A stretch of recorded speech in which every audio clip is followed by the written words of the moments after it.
what were you all noticing across Atlanta Public Schools that led you to academic return on investment? Why was it that this was the theory that seemed like the appropriate next step for you all to embark on? Yeah, I can answer that question. And as we get to more of the content specific questions, definitely we'll be tagging Tasha in.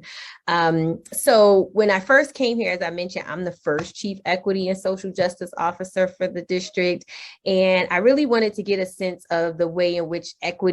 the extent to which equity was present in the system or not present in the system. And so just going through a series of equity audits and listening sessions and things of that nature, it became quite evident that the district didn't have a mechanism by which to evaluate the extent to which equity was present and the extent to which their current work and initiatives were either successful in advancing equity or maybe even causing unintended disparate impact. And so that's kind of where A-ROI came into play, because in order for you to do this work successfully, you really have to be clear on, one, your priorities, or you'll just be shooting up a bunch of initiatives, but two, as well as your metrics and your strategy for getting there, and particularly your metrics, because without clear metrics, what ends up happening in districts is that people with the most power, their initiatives stay around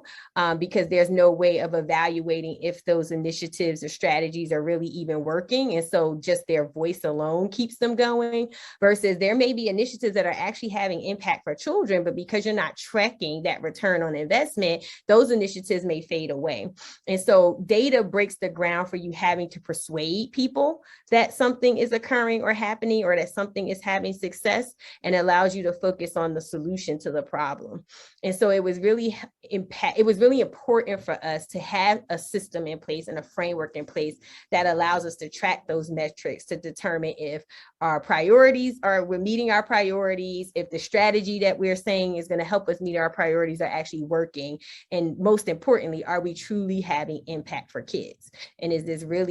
are we really seeing equity manifest in the way that we wish?